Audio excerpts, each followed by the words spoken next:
Hey guys, Mitch here with the TheAudioDabbler YouTube channel, and I'm back with part 2 of my Beatmaker 3 production series that I did, or that I'm working on. I haven't did it yet because I'm still doing it. But anyway, so what I've got so far, I left off with this track, with this song. And the only thing that I've done since then was I took the chorus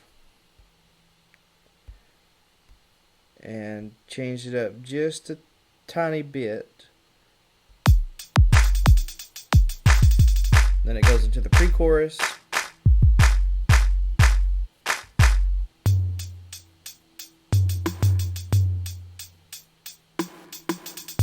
So I just added a couple little toms and hits on top, and then it'll go back into the verse. Okay, so this, to me, this is sounding like more like a hip hop track. I'm not necessarily a hip hop producer, but I'm just gonna roll with it because this is what it sounded like. So that's what I'm gonna go for, or maybe, I don't know. We'll see. But anyway, so from here, so I've got a nice little groove going on. And the other thing that I did was I took the scenes and I went ahead, added 4 scenes because that's how many drum parts that I have so far.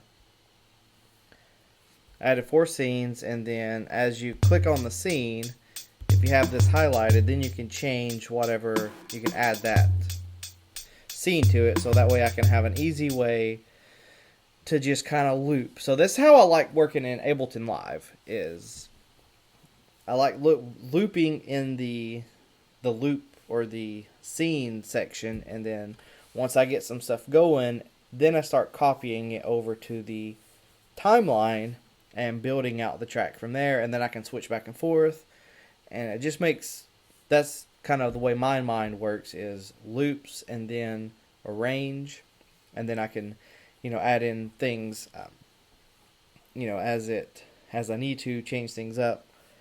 And so that's kind of how Beatmaker 3 can work out, because it does have this looping scene section, and it does have the song mode, and so it can easily change and add things. So that's how I want to do it. So if I want to do an intro, I want to add another instrument. Now, when you think about a song and you break down the individual parts like I did here, I've got the individual parts laid out, but I can erase this, and then we can kind of think about, well, what makes up each of those parts? What makes up an intro?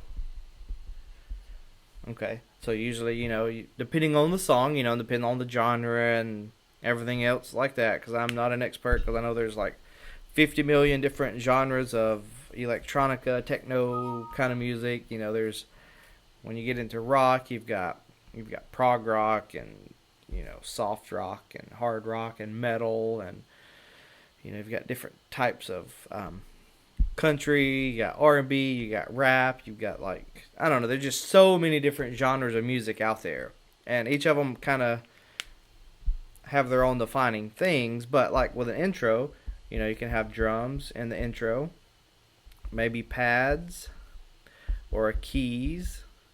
Maybe you want to do like a drum and a bass as the intro, and then bring in your pads and your keys, on into the song. And basically, you have this loop here for the intro, and then that loops continuously, so same drum part, and maybe it changes up right here somehow, but then a couple bars into it, you bring in your bass, you got your drums, and then a couple more bars into it, you bring in your some sort of keys, and maybe keys and pads at the same time, and then things like, so that's the from song parts, like intros and verses, things like that. They can be broken down into little subsections on what each of those parts consist of, whether the intro has drums or pads or keys or, you know, violins, and you can even, you know, break it down even further like that. And so what I'm going to do now is I'm going to add in, I think I'm going to add in some pads. And so I'm just going to add another bank, click on have an empty pad selected. I'm going to go over here to where it says plugins, and I'm going to bring in some Modal 15.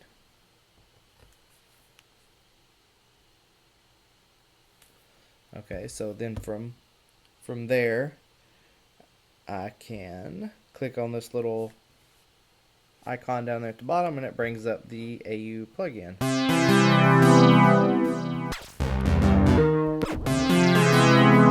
Okay, so now I have that. So what's cool about this is I can go over here to chords, harmonic major chords, and I can, you know, go to keys, and now I can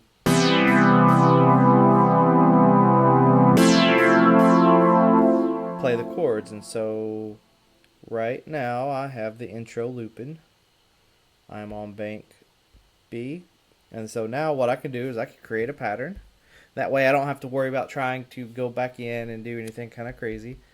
Maybe I'm feeling like an 8 bars for this right now, you know, and we can change it. I think this is gonna work.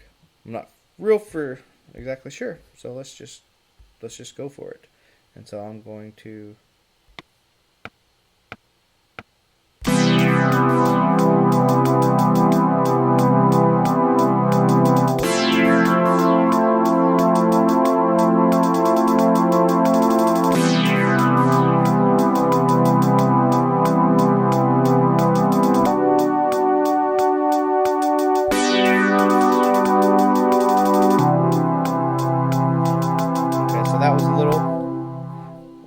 mishap there, but I can easily go in here, go into the pattern.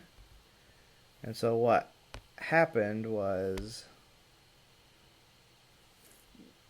that was, can I quantize it?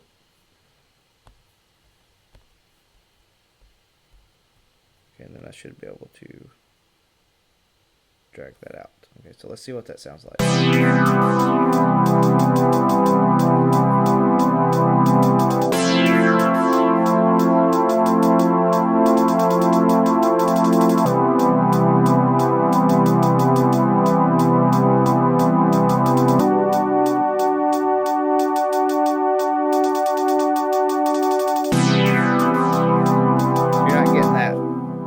But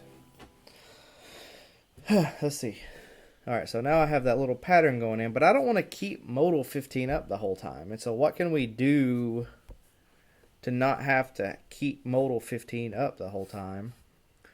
Is what we can do is we can go here, destination pad 1. So now I've recorded that pattern, but I want to get the meat. I want to get the audio so that I can, you know, maybe chop it up and do some things. And so what I can do is I can hit start. I can go back in. So what I did was I went down here at the bottom to bring up the keyboard and bring up the AU plugin. And if you hit play, you can see that we're getting signal in because Beatmaker 3 is playing the AU modal audio unit. And so I can hit start here, and it's going to wait. And then I can hit play, and it's going to go to it's going to go to pad 1. And so now this is recording the audio.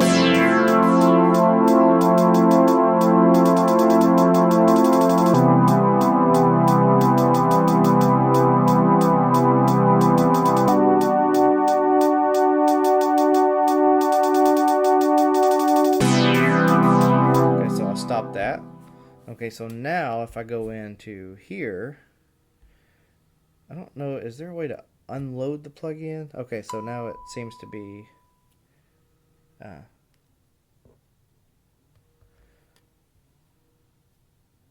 am I at? What am I doing? Okay, there we go.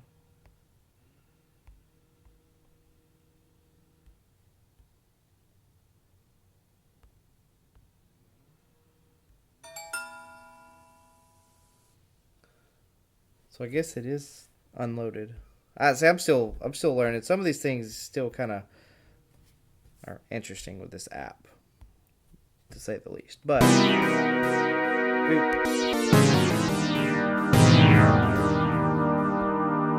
so let's go to keys. Oh, okay. So now see how it was weird.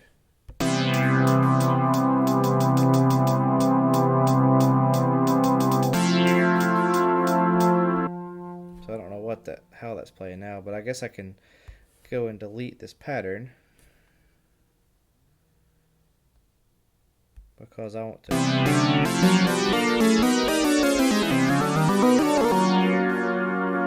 I like to chop it up myself. Stop. Okay, so now let's see, go into edit. Let's trim it down to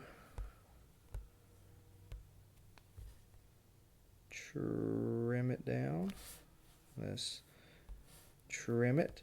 And see, now since I recorded those and they're in time and I recorded the audio in, what it's going to do is I can go to slice mode, I can go to auto slice, and I can split it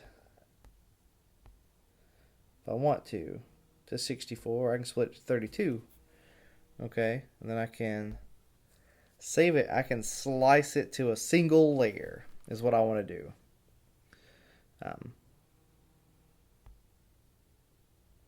Oh wait, hold on. Multiple layers. I don't want to slice it to paths. I think I want to slice it to.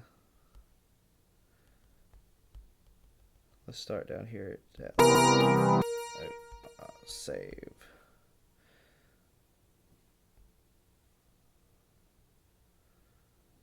No. Single layer. Starting on C1. Apply. Okay, so now what it allows me to do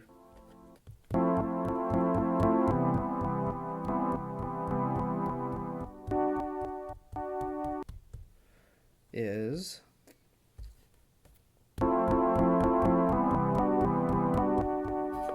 if you go into the mapping, see it went from C1 and it mapped all 32 of those slices. They put them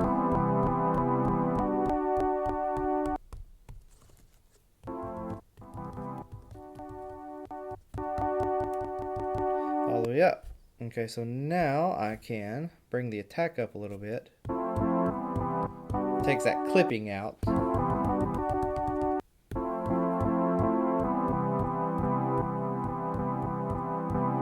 And I've played around with this before, but I kind of like slicing a pad up like this because now I can just hit play. Let's see. Let me go into like the first part.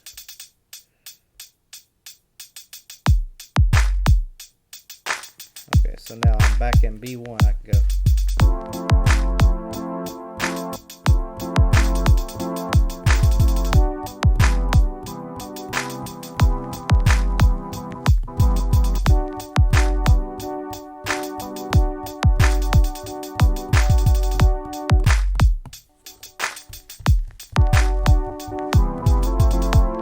I gotta find out where those are, so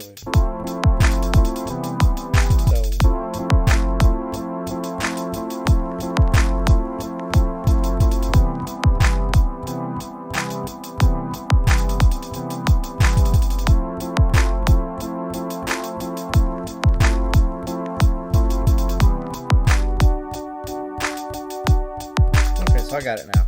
So now I can go into here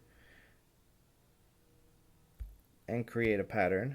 I think this is probably going to be like 8 bars. Okay. So now I can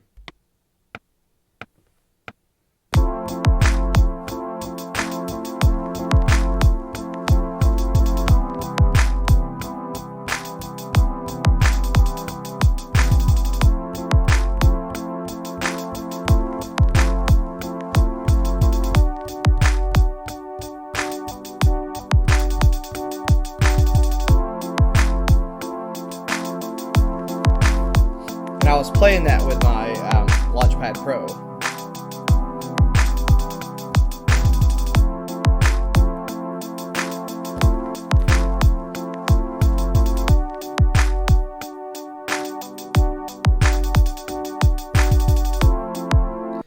So we got some chords there. So if we wanted to maybe in here, so we could have that, we could rename it. And maybe that's where we need to see. These are kind of pads, maybe first one. Okay. So now we can create a new pattern if we want to. Call this one pads intro.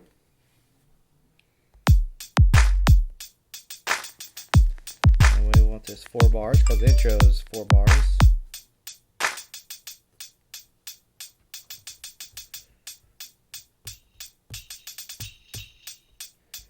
So let's back to selecting that.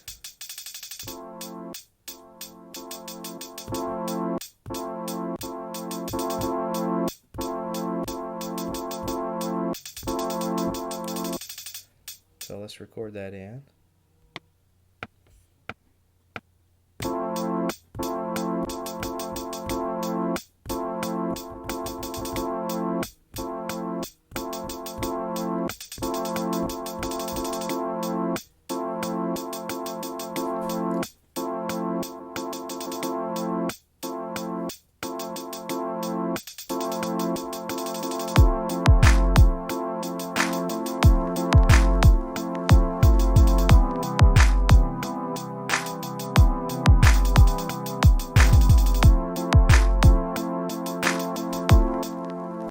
And so you can just keep continually building up as you go. So that's this part of it.